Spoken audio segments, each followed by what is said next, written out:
is up, everybody? Welcome into episode 18 of I'll Say This with Chris Castellani. I am your host, Chris Castellani. Thank you for tuning in today. Not a ton of topics to talk about, but a fair amount to discuss nonetheless. We will be starting with the Tigers.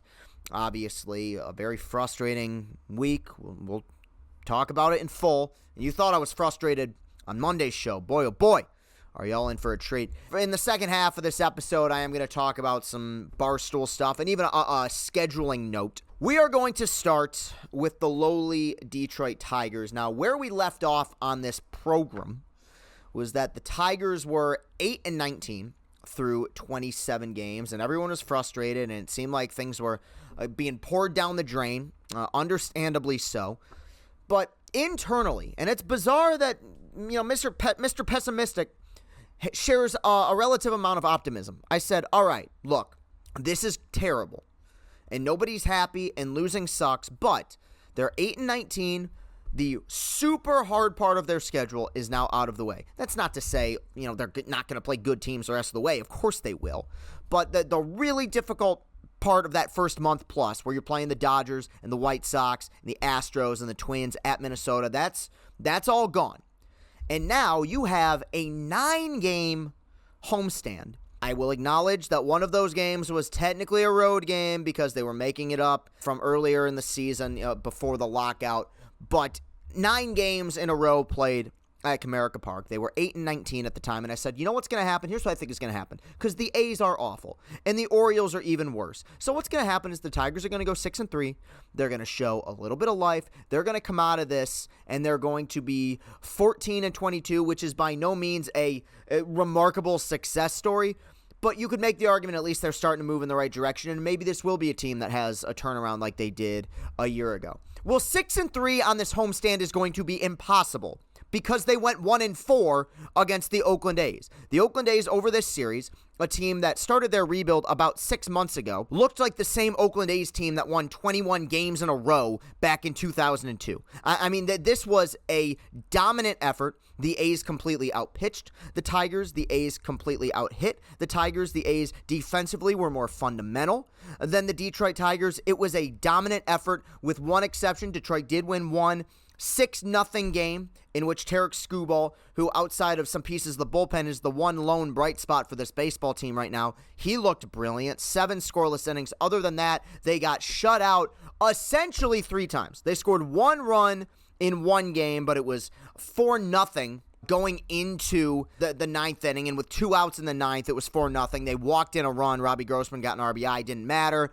Austin Meadows popped out next at bat, and the game was over. So you essentially got shut out by a poor pitching staff in 3 of 5 games. In yesterday's game, they were down 3-0 in the first because death taxes and the Tigers being down 2-0 to start the game. Bo Brisky battled back. The Tigers battled back. You go to Will Vest in the 7th. He was brilliant. You go to Michael Fulmer in the 8th. Leaves a pitch over the plate. Got behind in a few counts and gave up a 2-run home run. Tigers did not recover, and they lost 5-3. As many people have pointed out, this team is now 1 loss away from matching last year's disastrous start, in which they were also 9-24. People are hitting the panic button, and that panic button being hit is extremely justified. I'm going to say something first off that I think people are going to hate, and people are going to say I'm out of my mind for saying this because it's been so bad. But I still believe somewhere in this team is a team that's capable of playing 500 to above 500 ball for the rest of the year the way they did last season. But here's where I'm going to win you back. It doesn't matter. Because if this team ends up with an identical record like what they did a year ago, if they end up coming back and playing at an 86-win pace over the last 4 months the way they did in 2021, it will not be viewed as some amazing success. It will be viewed as a lateral move. All of that nonsense, the offseason, Baez, Erod, Barnhart, Meadows, adding those guys, all for naught. You ended up with the same record. And that's still wishful thinking because right now this team can't score a run. So the idea of them getting to 77 wins feels like a foreign concept. Could they play fun baseball like they did a year ago? Yeah, sure. There was a stretch. We had fun with it. Post Turnbull's no-hitter, right? When this team got a little bit hot, they won 7 in a row. in the middle of summer in July, and it's like, all right, Tigers are playing okay. Miguel Cabrera got to 500 home runs, and people were going to the park, right? I mean, that's a personal milestone, but at least it got people back to Comerica. They played some all right baseball. Then I need, whatever, fine, okay. That's not going to play in 2022. It's not going to play in 2022. The one thing I wanted out of this season, because I think I even said on this show, I acknowledged it was not out of the realm of possibility that the Tigers were going to be bad this year. Their Vegas projected win total was 74.5 or something. A lot of people had them finishing third, fourth in their own division. So it wouldn't have blown my mind the idea that this could be a team that wins 75 to 80 games. But as I said in my post-game video yesterday, this is a nightmare. Because the one thing I asked for out of this season, I didn't say playoffs are bust. I didn't say division title or bust. Nobody did. Nobody did. And 6 years into a rebuild, quite frankly, we should be demanding more, but fans are smart. They know what this team is worth. All I wanted was in the summer, at some point, play meaningful baseball. Now, meaningful baseball, especially for a team that's so deep into a rebuild, that's not that difficult of an ask. By meaningful baseball, I mean, hey, it's July. We're 4 games out of a wild card spot, and the Twins are coming to town. Let's try to gain a few games. Those are not unreasonable expectations for a team that's this deep into a rebuild. And right now, this is where we're going to do an airing of grievances, so to speak, talking about who's to blame for this. Because I've seen a lot of fingers be pointed at a lot of people. I've seen people point fingers at A.J. Hinch, Scott Coolbaugh, Chris Ilitch, Avila. I'm not going to break it down from a numerical, percentage standpoint. I know a lot of people, not a lot, but there is a small percentage of Tigers fans that have vented their frustration with A.J. Hinch and some of the decisions he's made. I'm not one of those people. Now, I criticized him the other night. I thought in Joey Wentz's Major League debut, he stuck with him for way too long. And while Wentz had nothing, in hindsight, I do understand AJ's logic, which is this bullpen's been taxed. We're down 4-0. As frustrating as it is, we got to make this kid eat his lunch right now in his Major League debut because we need length. And obviously, he didn't give him much length. He didn't even make it through 3 innings. But the next day, they had Bo Brisky going. And Bo Brisky, through 1 inning, had thrown 30-something pitches. Now, ultimately, and it's where I give this kid credit. I think he's going to be a good Major League pitcher. Showed a fair amount of moxie. 6 innings, 3 runs, 2 earned. AJ said in yesterday's press conference, I can't remember who it was to, but he basically said, we were getting low on pitching. We needed him to bounce back the way that they did, and it just goes to show how much they've needed to rely on the bullpen. But the sad reality is, it doesn't matter. Every guy that I just named could have been nails. They aren't scoring runs. A.J. Hinch is responsible for pitching changes. He's responsible for the lineups. And if these lineups every day, from day one, have been consistent. If they were doing some Jim Leland nonsense where they were batting Ryan Rayburn or the equivalent of Ryan Rayburn second every day, with a team of all-stars, I'd look back on this and say, what are you doing? They've thrown out a bunch of different lineups. They've tried moving runners into scoring positions, stealing, bunting. They've attempted small ball. I think that's all you can ask for out of a manager. I've had a few issues with his decisions, but really, yesterday's game is a prime example of what I like about A.J. Hinch and what I don't like about the Tigers team. You get 6 innings out of Brisky. Great job. And you give the pitching coach, Federer, who I've talked about a million times, a lot of credit for getting that kid to battle and not lose confidence. You go to Will Vest, who's now pitching high-leverage innings. I think AJ saw that early, that this guy has some really good stuff. He's been brilliant. You go to the 8th inning. Michael Fulmer, who's been your best reliever really for 2 years, comes in, gives up a 2-run home run. Now, that's not AJ's fault. You can say that the team should be better, and because of the record, you could throw a little bit of shade at him, but he's not the problem here. A lot of people point to Scott Coolbaugh, the hitting coach. And I believe somebody once tweeted that the average shelf life for a hitting coach is about 3 years. The game changes, pitchers are smarter, spin rates are higher. There's a lot of focus on that stuff. And if your offense isn't hitting, you're going to be more inclined to make a quick change. If you believe that Scott Coolbaugh is the problem here, that's fair. I also think that what might end up happening is that the Tigers fire Scott Coolbaugh and say, see, this is the big shakeup. This is the big moment. This was what you were asking for. All the fans wanted this. We're rattling cages now, and we're bringing in a new hitting coach, and everything's going to be solved, and that's not going to be the case.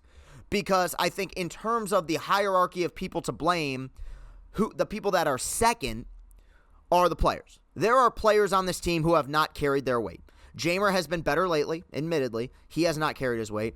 Jonathan Scope, I'd have to look, might be the worst hitter in professional baseball right now in terms of qualified hitters. He was pretty darn good last year, and he was pretty darn good in the COVID year the year before, and he was pretty darn good in Minnesota and Baltimore. He's had a good major league career. He's been awful this season. Torkelson's a rookie, but you're reaching a point where you got to consider sending Spencer Torkelson down. And I love Tork, and I would like to see him here. I do believe he's the best first baseman on the roster, but you need guys who are putting the ball in play and getting hits right now, and he's not doing that. Yes, he's seeing a lot of pitches. Yes, he's patient, but right now that doesn't matter because he's not getting on base outside of the occasional walk. He's not hitting singles or doubles or home runs.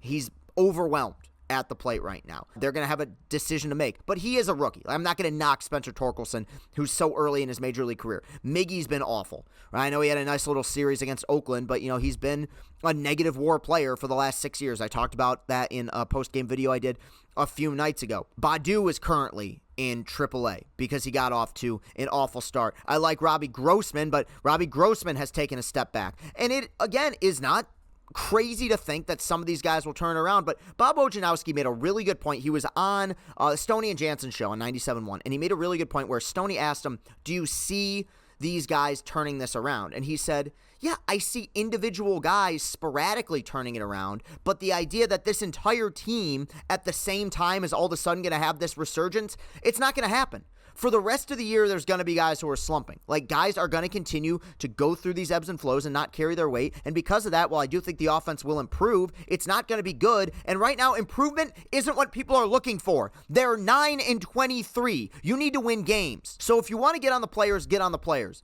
But truthfully, the person that you look at right now and say, that's the number one problem, is Al Avila. In general, I think that calling for somebody's job is such an easy thing to do. It's like saying, oh, that guy isn't performing, we should trade him, or we should cut him. Well, there are things like contracts and free agency and the waiver wire. There's reasons why the Tigers aren't going to send Jonathan Scope down. I think they're out of options. He's under contract. I believe he would become a free agent. So to be like, this person shouldn't have a job, it's just so hot take-ish. But when we're talking about a GM who I believe in July will be 7 calendar years into his tenure, I'm going to say I think we are reaching the end of the line with Al Avila. I think we've expelled all our options because this team will not play meaningful baseball this year. Even if they have a little bit of a rally like they did a season ago, even if they have some sort of resurgence like they did a season ago, this is not going to be a playoff team. This is not going to be a team that deep into the season is going to be looking up the standings and seeing themselves even remotely close to the wild card race. Has everything that Al Avila has done as the GM for the Detroit Tigers been terrible? No. I do think they've done a better job of putting more focus on the analytics department. They did not have an analytics department before Al Avila was here. I don't even need to go. Why am I going down this road? Why am I kissing his ass? I think he's a grade A human being. He's been wonderful with the media, and he's analytically minded. His teams are awful. And it's so bizarre to me that this deep into his tenure, when there is a encyclopedia of evidence to support the fact that this guy probably isn't very good at his job, people are still coming to his defense as if he's just the unluckiest man in baseball. And I see people saying, I've actually heard the argument. And I'm going to have to step away from my mic here because I don't want to pop it. But I've actually heard the argument that you can't blame Al Avila for the players being bad. Al Avila assembled the roster. They're his players. What do you think, these guys fell out of the sky? This isn't Mel Tucker at Michigan State in year 1 or 2 where he's playing with somebody else's players. He's been around for 7 years. These are all his guys. They're all guys he traded for, signed, drafted, scouted. They're all his players. So if the players are bad, it circles back around to the guy who assembled the roster. That's how baseball works. Are you a dunce? If you want to claim bad luck, claim bad luck. And I've even talked about it before, too, that there have been certain things in the Al Avila tenure that even the best GM in the world is not able to control. I understand that. And I've talked about the Verlander trade before, and I've said, hey, man, look, they didn't know that Franklin Perez was going to be made of glass. They didn't know Daz Cameron was going to not be able to develop, and they didn't know that Jake Rogers was going to get injured. But somebody, and forgive me, I don't know who it is, and I'm sorry, somebody tweeted at me when I was talking about how Justin Verlander, who earlier this week took a no-hitter into the 8th inning, somebody pointed out to me that Justin Verlander at this point might end up outlasting the 3 players that he was traded for. I want you to think about it, because Franklin Perez is never going to pitch for the Detroit Tigers. If he does, it'll be some neat little story that they'll prop him up. Oh, he made it back. He worked so hard. That's great. Okay. He was a top 20 prospect in baseball.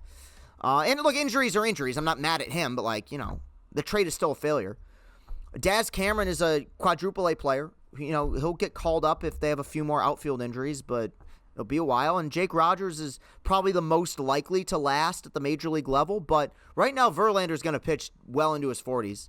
And the 3 guys that he got traded for aren't on any major league roster right now. You can claim bad luck all you want, and it's fair. But when you're talking about 7 years of failures, and this team in particular, a team that many people believed would ascend, and instead they've fallen off completely. Even if they turn it around, at best, they're probably going to be what they were a season ago.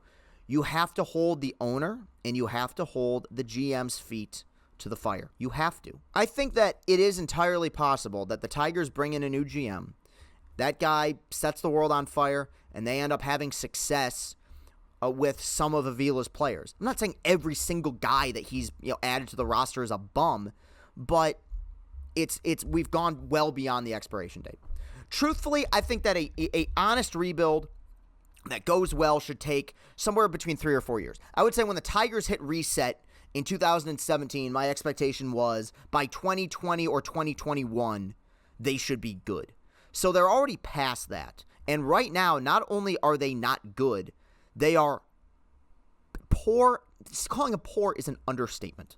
And yeah, Riley Green is about to come back from injury potentially. Unless Riley Green makes Juan Soto look like Dixon Machado by comparison, even he's not going to be able to save this thing. The guy was like pubescent when they drafted him. I think he's 21 years old right now. And I think he's going to be great, but all this deep in, that's who you're relying on? And look, I get it. I know I've had the same rant multiple times. It's very similar to the rant I had a few days ago on Monday's show. But it's also factual. It's also the truth. It's also the way things are. As bad as this rebuild has been, as foobarred as so many of the moves have been, as insane as many of the trades have been, from the beginning, I've always believed that at some point, things were going to get better. I've never believed they would win a World Series with Avila as the GM. I figured he'd be like a bridge guy. But I said, hey, if you get the right personnel in place, over time, you suck long enough, you draft well enough, you're going to find your core. This thing is going to get there. It's going to take way longer than it should, but it's going to get there. This series against Oakland was the first time in the 6 years since this rebuild began where I went, it might just not work. And by not working, I mean it might be another 2 to 4 years before we're even thinking about playoffs again. This team does not hit home runs. They don't draw walks. Their best asset is their pitching. And even their pitching staff, large reason for this is the injuries, is not that talented or that proven. I think you just happen to have this guy in Chris Fetter who's turning tin cans into gold. But even that kind of makes you sad. Because imagine what Chris Fetter could do with a good staff. Imagine what, you're seeing what he's doing with Skubal and Jacob Barnes and Will Vest. And I know Fulmer's been struggling a little bit lately, but see what he's doing with him. Imagine what that guy could do with the Yankees staff or the Blue Jays staff. And that's not to say those teams don't have good pitching coaches, but it feels like you have this personnel in place that is consistently trying to fight an uphill battle. And I think that's why people are scared about the possibility of A.J. Hinch leaving, because if they're not going to give him anything, why would he stay? He knows what he's worth. What's the point? This Oakland series was bottom of the barrel, and guess what? They got an opportunity in a 4-game set against Baltimore to try to win some games, and the journey of 1,000 miles starts with a single step. But you better make that step pretty soon, because you're going backwards. You got 1,001 miles right now. More like 1,100. All right, well, this is something that I've been asked to talk about on social media, and I don't feel super comfortable doing it. But it was a national news story. It was a big deal. It was a crazy week at Barstool, and I got to address what was easily the most consequential thing that happened at the company this week. My appearance on Money Shots. This was on Monday. I gotcha. Little expectation subversion, theatricality, and deception. Powerful agents to the uninitiated. But we are initiated. Entrepreneurs. Members of the League of Shadows. No, look, all right. No, I'll be honest. I'm not gonna tease you too much. In all fairness, I do need to talk about what is something that will impact content for a long time, and that is the fact that I made first team all dozen. I got you again. That's a twofer. The money shots in the dozen. Decoys, Lois. Decoys. Oh, and also like a bunch of people who I really like are mad at each other, and it became a big deal. Look, I'm not like gonna talk about this. Like, I'm gonna talk about it to let you know that I'm not gonna talk about it. It's not my lane. Dave Portnoy hired me because I made him laugh in a video one time. He didn't hire me to be Mr. Drama Assessment Guy. I'm the weird brain baseball guy. I'm the guy. The big trains guy. That's my job. Now, going back to some other content, I was on Money Shots on Monday, and for people who maybe haven't watched my post-game videos, just listen to the podcast or don't care, with the Tigers struggling as much as they are, every single post-game Tiger video is going to feature a charity shout-out after it. I got such an amazing response by so many people giving me charities to link to, where to donate. I really think we can help some people here, but I was on Money Shots, and Megan was kind enough to let me talk about it. I had a little moment at the end, and I'll show the clip here where I get all weepy. Thank you so much, Chris, for everything. And also, I think what you're doing is absolutely amazing. The fact that you're using your platform.